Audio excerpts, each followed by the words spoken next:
Nothing gives me more pleasure than to speak to other leaders. I feel it's my personal mission and objective in life to encourage other people so that they can better do what they're called to do. And if you are here today, you are a leader. And so I'd like you to turn to your left and high five a girl. Turn to your right, high five to a girl. Future bestie, okay?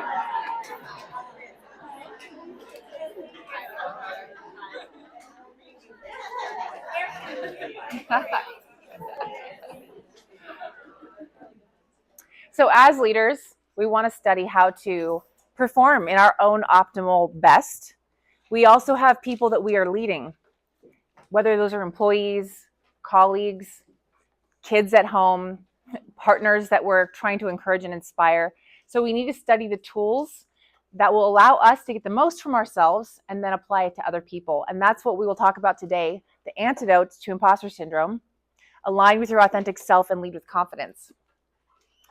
So I want to know how many people have heard of the idea of imposter syndrome. Raise your hand. Okay, I would say everybody looks like they've heard of it. So the definition is it's the fear that your success is not deserved. You're a fake. The feelings that you feel when you feel imposter syndrome, so you can know if you're feeling it, is tunnel vision, fear, anxiety, sweatiness. Everything in the room kind of narrows and all you can see is that one person or that one circumstance in front of you. And the thoughts that go through your mind are like catastrophic. I mean, this is the worst thing that could ever happen to you. You will never survive. There is no future. There is just this failure right here.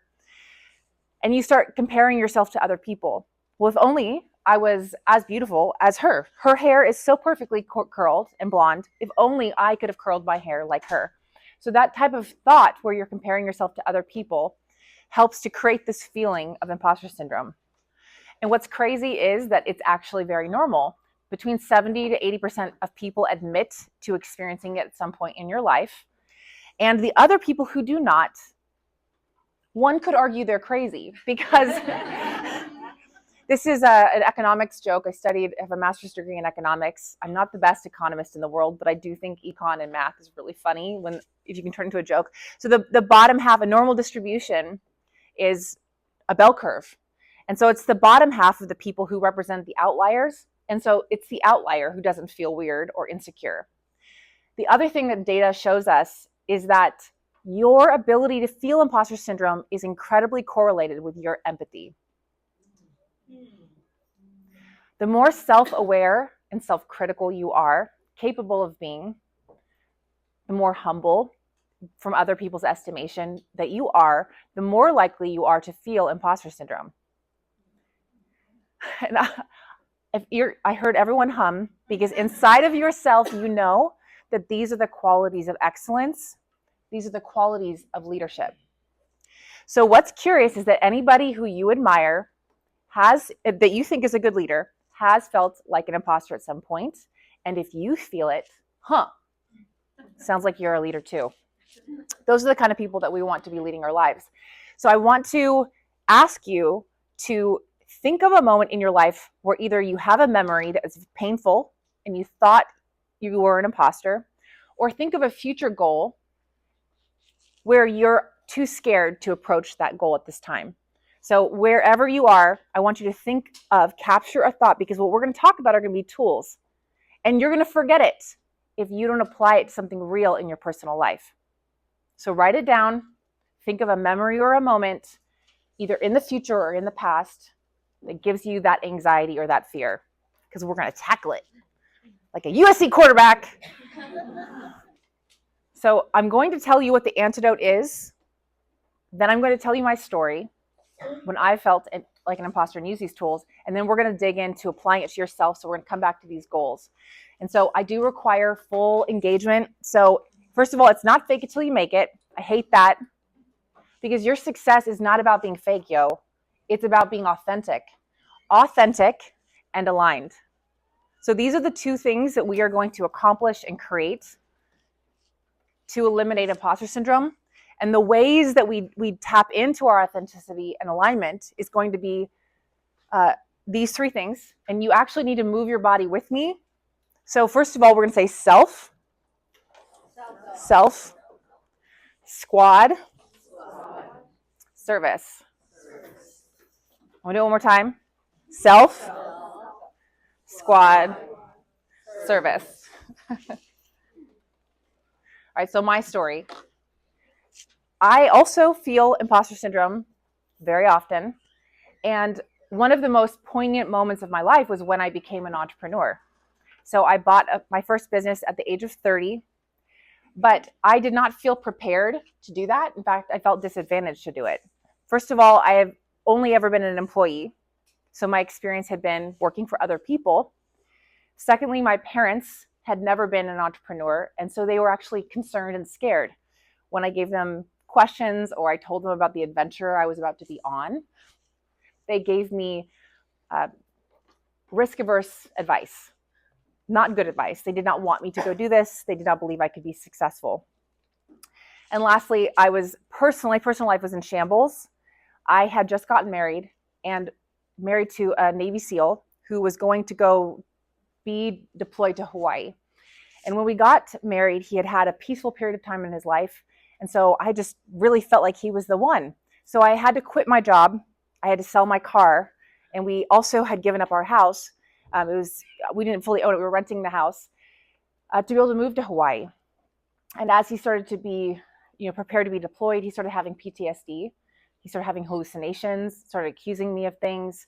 And throughout the time while we were married, he would even say stuff to me, like random stuff, like, you're not as beautiful as that girl. I wish you would dress more like her. Or I wish you would be more like that girl because she's so attractive. And I just wish you were more like her. So he would say these very scary things that were shocking, offensive, and putting me down. And we had had some arguments about it. And one night I came home and the best man from our wedding was standing there with an envelope. And he served me divorce papers. And I never saw that man I was married to ever again. He just completely disappeared. Never talked to me, would never respond to any messages. And at that time I had no car. Like I said, all of these things were destroyed. And there was a lot of other difficult things happening to my personal family where my parents were not able to, my support network was broken. And I felt so much shame and so much fear that maybe all of these reasons why this guy had said I was not good enough were true.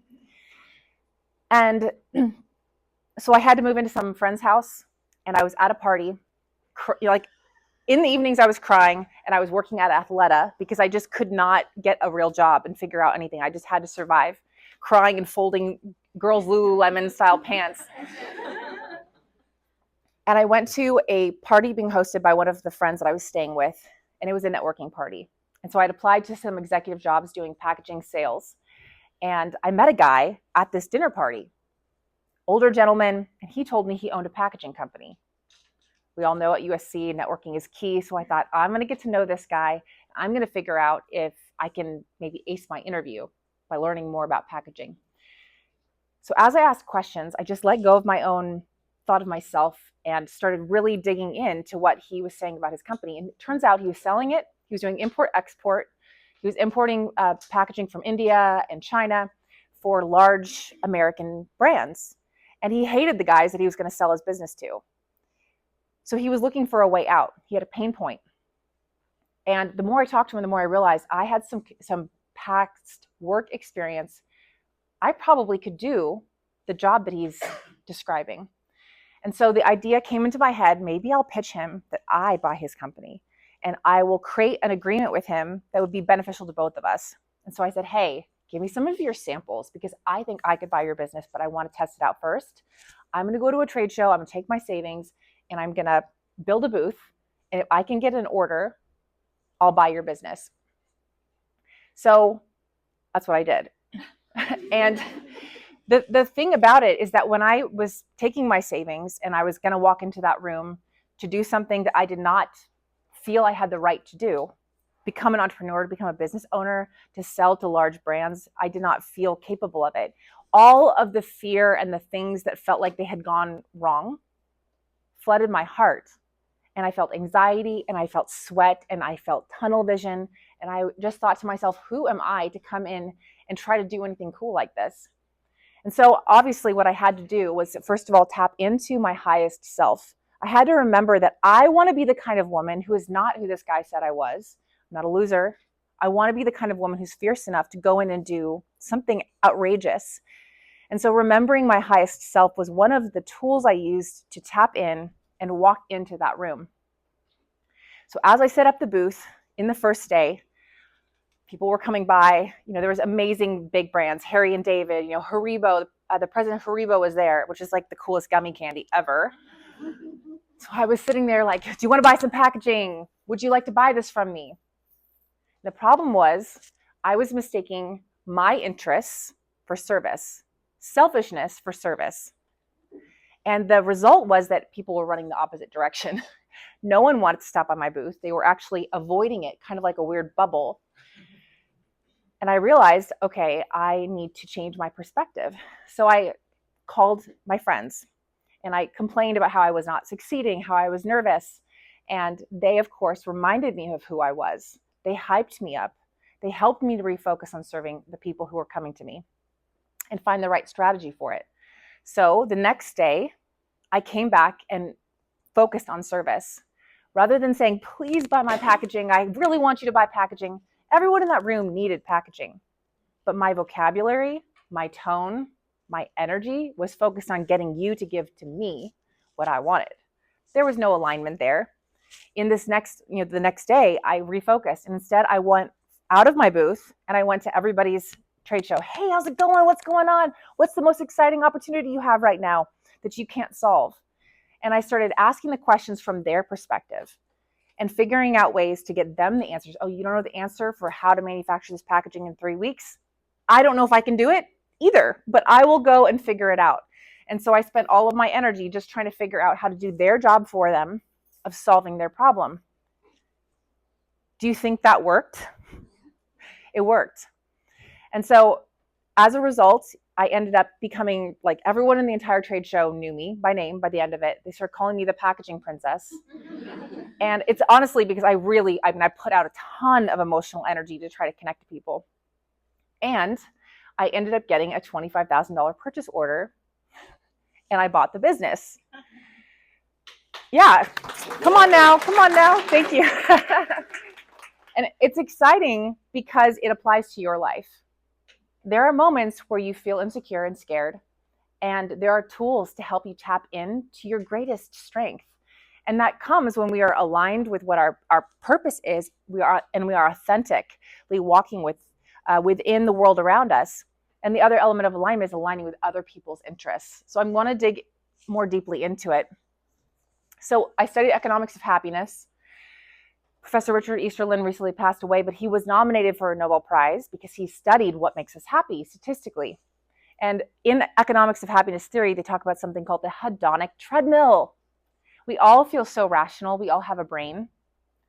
But in reality, there are many moments where we are not rational. And that makes us unhappy. So the hedonic treadmill is when you're constantly feeling like you're going up and you're really not making any emotional progress. So for example, right now, you make more money than you did before, but you probably want to make more money. When it comes to your success, you are more successful and more accomplished than you were 10 years ago, but you still don't feel like you're successful because we update our preferences or our expectations or our standards to the new level of people who we consider to be our peers. So your brain will lie to you. How you feel is not always the truth. And we all know people who have body dysmorphia, where they view themselves in the mirror and they cannot see themselves correctly. Everyone else can see them, they cannot see themselves. And that's why I want to introduce the term to you, success dysmorphia. It is an incorrect perception of your success. You are not your thoughts or your feelings. What you focus on, you will feel. It's the bizarre thing about your brain that if you select a thought and you keep thinking it over and over and over again, you can actually change the outcome of how you're feeling. We see that when we take placebos. It's a fake pill, but your brain thinks it's real. So, regardless of your spiritual perception, I don't know what else to call it, but you are a person, a soul, a thing, observing your thoughts, and you get to choose your thoughts. So as leaders, let's talk about how do we do that and how do we become more authentic and more aligned. I love graphs. Hopefully some of you have a panic attack just seeing the formula at the bottom. So the idea is that we can at least all admit that there's some element of success that's based on luck, and there's some that's based on preparation. If you at least show up, you will at least put yourself on this chart of the possibility of success. You at least showed up, a miracle can happen, you can still get the job, you can still get the promotion. But if you put ultimate preparation, whatever combination the world, of this formula we cannot calculate at any point in time because of the multiverse, you will at least capture all of the opportunity that exists for success if you at least put in as much preparation as possible. But let's be real, that is not the only element that impacts our success. The conclusion from the previous slide is put in the work and you will create success. And we're helping our irrational brain to understand that. But there are other things that influence success. And it is this weird little emoji that I'm putting here, which is an electric bolt of magnetism. And this is basically like a zone of influence. And what I want to say is that have you ever had a moment where you talk to a person, maybe a best friend or a job interview, and you felt chemistry? That is an incredible weird moment like the Matrix where you're like, is this deja vu? What is this thing? I want to keep talking to you. I love being here. The time flies, and instead of tunnel vision, your vision is like so present. That is what we want to tap into because that can influence success. And I want to give you some data that's like a little mini points here because I don't want you to have to feel obligated to read it. But studies have shown that between two people of equal IQ, if we were, let's say, doing layoffs, who are we going to keep? The guy or girl that we like. The person who is capable of expressing alignment with the company's core mission. And in fact, people who have high EQ, it's a higher predictor of financial stability, success, and being a top executive in a company than IQ. Like that means there's some dummies running your company that you work for who have high EQ. So anyone who's feeling bad about themselves because they're like, well, there's that girl, she's smarter than me. You don't need to have that. That is not the criteria for success. In fact, there is a secret, special little energy within you that you can tap into that allows you to actually rise above people who maybe have more experience, who maybe seem smarter. And these little things create tells and signals. So when I feel insecure, you can see it in my tone, in my body language, and in everything that I'm doing. When I'm feeling confident, there are tells in how I position my body, the ways that I speak, the eye contact that I give to you. So you can actually mimic these things. And that's where this whole saying, fake it till you make it, is coming from. It's trying to just make it quick and dirty so that you can understand you need to act present, being authentic, and aligned with the opportunity that you're trying to pursue in order to be able to create the success that you're looking for. So this is something called the motivation model. We use it when we're doing executive coaching. There are circumstances in your life that are facts, but the thought you use to interpret the circumstance is what will influence your feelings, which will influence your actions, and will impact your results. So let's just assume if you take your worst thought and you continually show up as your worst self, I don't deserve this. I'm unworthy. You are going to show up as your worst, and over time, you will get a worse outcome. But if you instead choose an awesome thought, dude, I rock. I deserve it. I'm going to be better than anyone because I'm going to keep showing up authentically and I'm going to keep being aligned. That thought is going to cause awesome outcomes and inspiring future. The other crazy thing about imposter syndrome, I said, was that you focus on a single moment in time. So you think this is the worst case scenario and nothing can ever get better. In economics, we talk about game theory. When you play a game once, it has a certain outcome. If you realize that the game is an infinite game, meaning the game will continue, you can play it again tomorrow. You have a different outcome. When we have negative thoughts that this is the only opportunity, the only job I can get, and we don't get the job, we don't keep trying. But if you recognize, dude, If that job doesn't want me, good. Goodbye. Hello, next job. Maybe that was just preparation for the next job you're supposed to have. So we have to choose our thoughts carefully as leaders to get an inspiring future. If you act unworthy, are you unworthy? No. Yo, you are a spectrum. You are a spectrum. You are like a prism of light. And you can be like that song, I'm a bitch, I'm a lover, I'm a child, I'm a mother, sinner, saint. We are all those things at any point in time, just like the atoms in this room. You get to choose. You are not being fake when you decide to show up in your best version of yourself for your kids.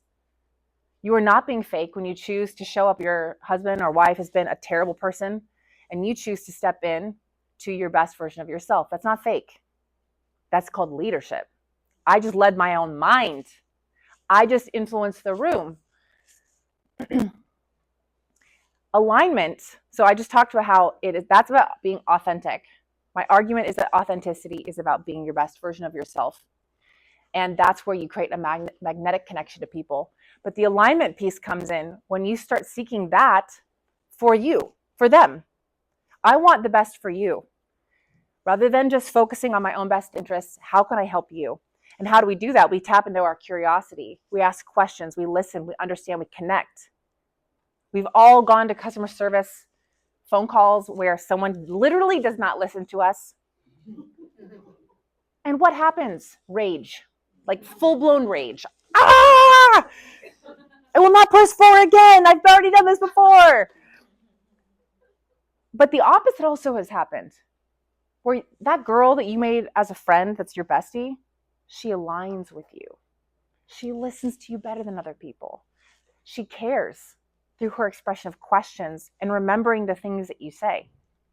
That is a skill every single person in this room has, and you can tap into it. When you are that person for other people, including your boss, including your employees, including your clients, you create alignment, and it's magnetic. And everyone in the room can feel it. You know it when you see it, and you can tap in anytime. All right, so I want to just keep repeating this because I don't know if pictures really help me to remember things, but a magnet has these little two things. And so I want to say it's authenticity and it's alignment. And it creates magnetism. Magnets are always seeking alignment at all times.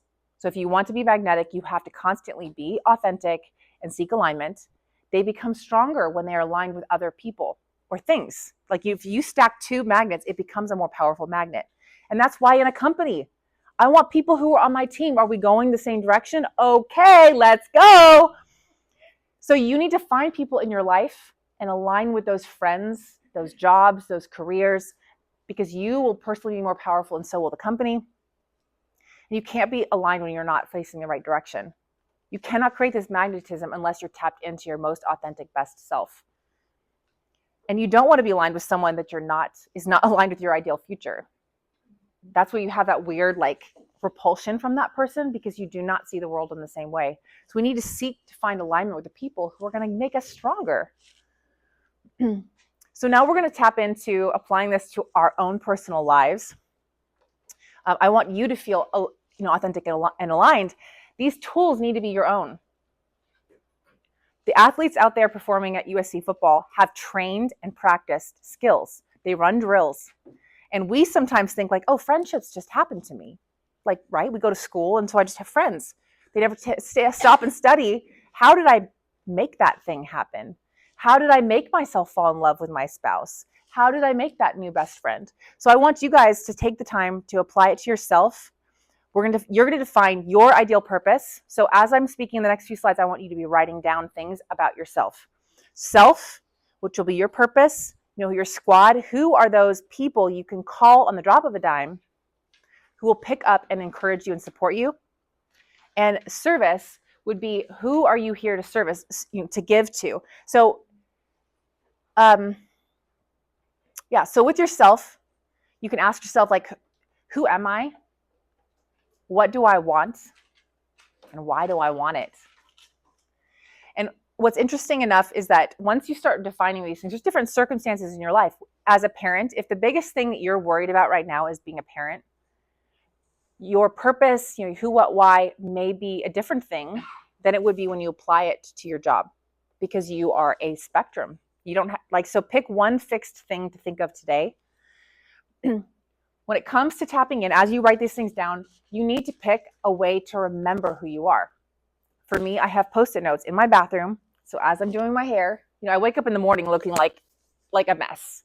And so I'm trying to pull myself together, and I stare at that little Post-it note to remind myself.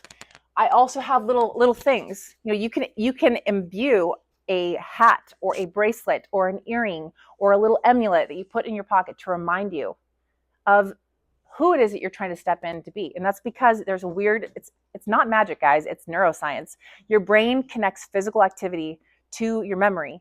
That's why we do this, because you're going to remember it more likely than just hearing it. So pick something. I put on this hat and I step in to my best self. And anything that you want to pick can become that magical thing that helps to remind you of who you are. So you all wrote it down? So your squad, these are the people who, whenever you call them, they're going to make you feel better. So who are those people? When are you talking to them? When should you be talking to them? Should it be a text every day? Are you imbuing that relationship with the power to influence your life? Or are you getting too busy on Instagram, on Reels, with work, that you haven't talked to them in a while? And how often are you talking to them? So with regards to neuroscience, if I tell you you are my best friend, please hold me accountable.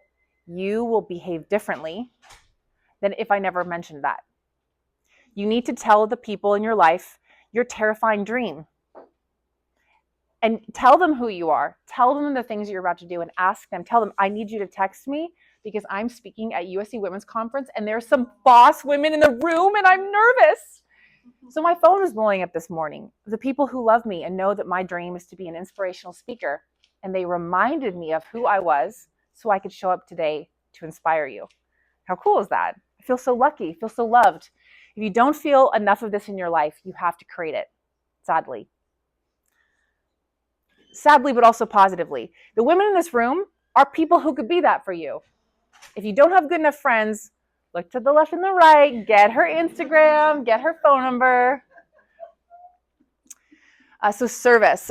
This is the plan of who you're going to serve on the way to this goal. Guys, making more money is not enough. If you're walking in and asking for a raise and you feel scared and you don't ask for that promotion, it's because your motivations are not big enough. According to economics of happiness theory, once you have a minimum amount of money to survive, you actually are not more happy over time making more money. And some part of your brain knows it. Oh, $10,000 more. All right, we all know we could do a lot with $10,000, but you have to identify why I'm serving something. That $10,000 will serve my family. It's going towards paying for their college. It's going to, I really care about my clients. I love seeing the smile on their face when they're happy. You have to be clear on it, because what you will do for other people, you won't do for yourself. I have a list of things about the women in this room that made me want to show up here today. And what's so amazing is when I started to feel nervous, I reread that. And I thought, if I could just help one woman who feels insecure in a part of her life to step into her greatness, it's worth it. So forget me. Forget when I sniffle or cough or make a mistake or forget. I care about her. I show up for her. And that allows me to step into my best self. So the last part here is that there is no shame in this. It is an iterative game, which means we play this game over and over again. And so I want to tell you that last year, I gave this talk for the first time, and it was at a Women's Boss Vision conference. I was so excited. And also I found out that Candace, she owns the Sprinkles, the cupcake company. She was going to be the keynote and I was going to be the introducer person. And so I was so nervous and excited, and I showed up that day. And for some reason, there was a stain on the outfit that I was planning to wear, so I couldn't wear that. And then I show up, and the woman hosting the event did not pay any attention to me. She's like, "Oh, great, have fun," and almost rolled her eyes at me and walked away. And none of the people hosting the event gave me any attention because they were so excited about the famous people speaking. So that made me feel weird. And then the tech team, I asked them to remind me of the time, and they didn't want to do that. And then the woman who introduced me didn't tell anyone anything about me. And she proceeded to ask the question that I was going to ask in my ending part. So she took part of my speech. So I gave the speech and I stumbled. But the thing that helped me to stay connected is I had done tons of preparation. And I just kept telling myself, it's for the girl in this room. It doesn't have to be the whole room, just the girl in this room who needs to hear a story to remind herself to keep going. And so I got off the stage and I did it, and I was proud of myself. I walked into the speaker room and I realized that all the other speakers had shown up. And these women were influencers. They had the pink hat with the pink jacket and the pink pants. One woman had an entourage. There was a guy just holding her water bottle and her coffee cup. And another girl just taking her picture. And I just realized that I was not at the caliber, of fame or importance of the women that were here in this room. And I suddenly started fixating on it. And so I got into my car at the end of the day and drove home. And I just sobbed the entire time. Ugly snot, just like, the snot, it was just awful. I had lost sight. So I had performed the duty I needed to do and the tools worked. But when I went home after giving an imposter syndrome talk, I lost sight of the tools. And I decided, by the time I got home and put my pajamas and was eating ice cream, I was just decided I was going to quit. I'm never going to do this ever again. I woke up the next morning, and what did I do? I had to tap back in, right? So I called some friends and told them I was quitting. And they reminded me of who I was. And then I checked my phone, and there were 20 girls who had posted comments, sent me messages, and said, Emily, I really needed to hear what you had to say. Thank you for empowering me. I was for sure not the best speaker in that room, and I definitely made some mistakes, but I was authentic. I truly showed up wanting to align with the women in that room, and they felt it. So who cares if I was the best speaker there? That was not the objective. It'd be nice. I wanted everyone to think I'm cool. I want all of you to think I'm cool, but that isn't actually the most important thing. The most important thing was to be able to serve the women in this room, or in that room. And so I just want to remind you that if you try to do these tools and they don't work at some point, or maybe you forget to use them and you go home after you just did a great performance and completely emotionally spiral, it's okay. It's a repeating game. The next job opportunity, the next person you speak to, maybe that's the one where you're supposed to be amazing. So your ability to reflect is actually what we decided is your superpower, what makes you a leader. So I don't want you to feel insecure or bad having imposter syndrome or success dysmorphia. It's a natural occurring thing in every leader, and these are the tools to solve it. Yeah, you deserve to be the person that you are made to be, and everybody in the room needs it. You have to show up as your best self. So now what I want to do is give us all time to talk to one another and share with each other.